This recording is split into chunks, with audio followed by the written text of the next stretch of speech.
یہ ویسے جو بل ہے توہین پارلیمنٹ، یہ اب یہ کیا بل ہوگا، کس طرح سے لاگو ہوگا، اس کا ہدف کون ہوگا؟ اب کیا اراکین پارلیمنٹ بھی مقدس گائے بن جائیں گے عامر صاحب؟ اور یہ جو سماعت 23 مئی کے لیے مقرر کی گئی ہے پنجاب الیکشن کی سے متعلق، تو اس کو آپ کس طرح سے دیکھ رہے ہیں؟ کیا کوئی اہم فیصلے ہو سکتے ہیں؟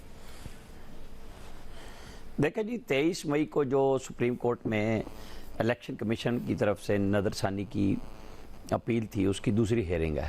ظاہر ہے اس میں کیا فیصلہ ہونا ہے یہ تو چیف جسٹس اور ان کا بینچ کرے گا، ہمیں تو نہیں پتا کہ وہ کوئی مزید ڈھیل دیتے ہیں، وہ شو کاز نوٹس اس میں سے نکال دیتے ہیں توہین عدالت کے لیے، یا کیا کرتے ہیں۔ لیکن ظاہر ہے کہ گورنمنٹ جو اتحادی حکومت ہے انہوں نے اپنی طرف سے تمام تر چیزیں سپریم کورٹ کے سامنے رکھ دی ہیں۔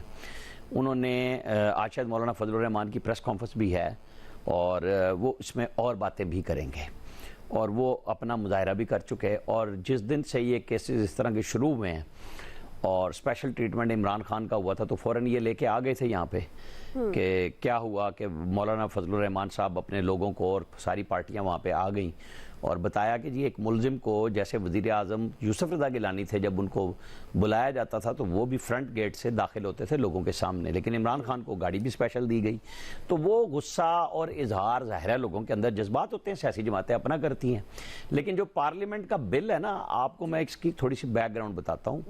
یہ جب پہلے بنا تھا تو اس وقت آرٹیکل 66 ہے جس میں استحقاق وغیرہ ہوتا ہے، اور اس کے تحت عدالت قائم کی جا سکتی ہے۔ چونکہ وفاقی شرعی عدالت نے ایک دفعہ کہا تھا کہ یہ جو استحقاق وغیرہ ہیں اس کو ختم کر دیا تھا، اور پھر وہ فیصلہ آیا کہ نہیں، آپ اپنا قانون بنائیں۔ تو اس کے اوپر پہلے نفیسہ شاہ کی سربراہی میں، جو اب بھی اتفاق سے ذیلی کمیٹی کی سربراہ بنی تھی، جنہوں نے بل کو کلیئر کیا، پڑھی لکھی خاتون ہیں، ان لوگوں نے پہلے وہاں پہ خواجہ ظہیر جو پرائم منسٹر کے اس وقت اسپیشل اسسٹنٹ تھے ان کو بلایا، پھر اعتزاز احسن صاحب کو بلایا گیا، اور انہوں نے بھی اس میں آ کے یہ کہا، وہ سینیٹر تھے اس وقت، کہ جی آپ آئیں اور قانون بنائیں۔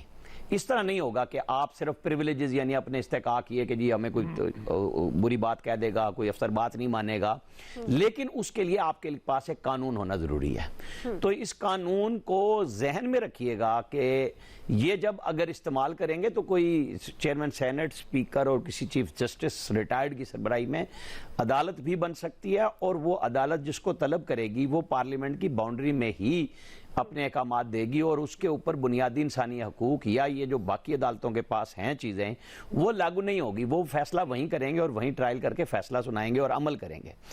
یہ 1997 میں بھی ایک تجویز آئی تھی کہ اس وقت شریف الدین پیرزادہ مرحوم کو بلایا گیا اور بتایا گیا کہ ہم چیف جسٹس کو یہاں بلائیں گے استحقاق کمیٹی میں، کہ میسج جائے۔ اب بہت کلیئر کھلی پوزیشن سب نے لے لیا ہے کہ جی اگر ججز نے مخصوص انداز میں بینچ بنا کے فیصلے کرنے ہیں اور ریلیف ایک طرف ہی جانا ہے اور مختلف ججز کو بٹھانا ہی نہیں ہے، تو یہ وہ شاخسانہ ہے کہ جب آپ کسی بھی چیز میں بہت زیادہ آگے چلے جاتے ہیں، چاہے وہ کوئی ادارہ ہو، سب جب فوج نے کیا تب یہ ان کے خلاف ری ایکشن آیا، سب کچھ ہو رہا ہے، تو بات وہیں پہ آنی ہے کہ اعتدال پہ آ جائیں سارے کے سارے، اور راستہ بنا لیں کہ کیسے آپ نے پاکستان کو چلانا ہے، ورنہ ٹھیک ہے بس یہاں تنگ آمد بجنگ آمد اور گسن آمد وہ چل رہا ہے۔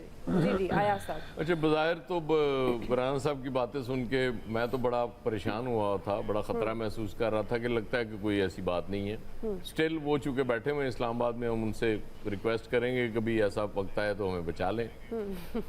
پھر یہ بھی سوال پیدا ہوگا کہ یہ جو وزیر اور مشیر آ کے گفتگو فرما رہے ہوتے ہیں کہ ان پہ بھی تنقید کی جا سکی گئی یا نہیں، مطلب ظاہر ہے سوچنا پڑے گا 10 دفعہ۔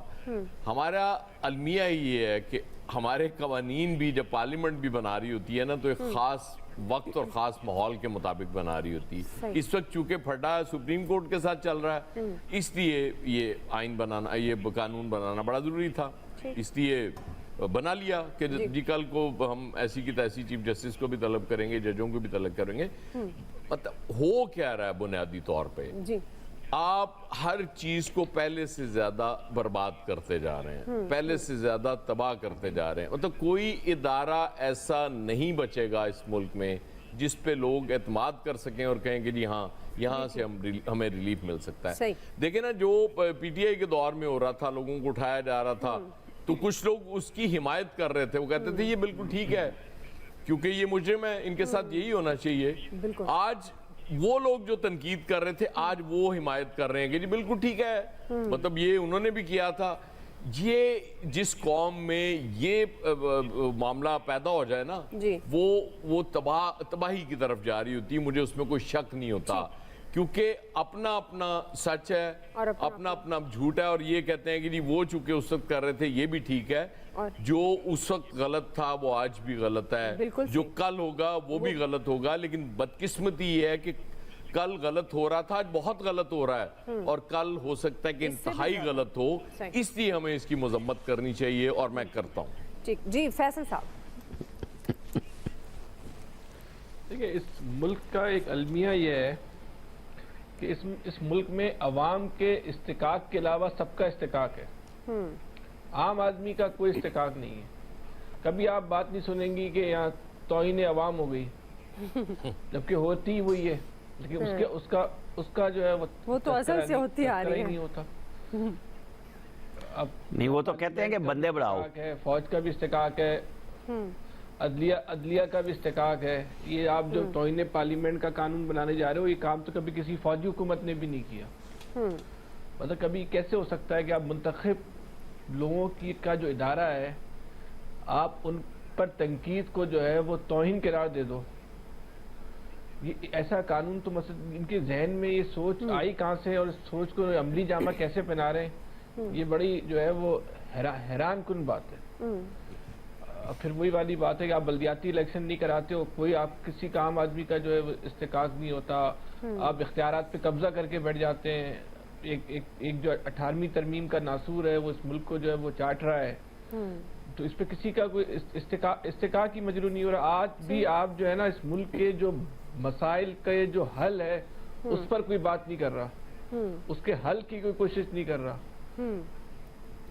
چاہے حکومت ہے یا اپوزیشن ہے یا ادارے ہیں، وہ سب ان کی ایک نکاتی ایجنڈا ہے کہ ہم لوگ اپنی ذات میں اپنے آج کو کس طرح مضبوط کر لیں. اس کے علاوہ کسی کے پاس کوئی ایجنڈا نہیں ہے، کسی کے پاس کوئی پلان نہیں ہے کہ کوئی اس قوم کے کل کا سوچے، اس ملک کے کل کا سوچے، کوئی آنے والی نسل کا سوچے. ہر طاقتور آدمی جو ہے اپنے آج کو مضبوط کرنا چاہتا ہے، اپنے آج کو جو ہے وہ شاندار سے شاندار اور طاقتور سے طاقتور بنانا چاہتا ہے. اس چکر میں ملک تباہ ہو رہا ہے.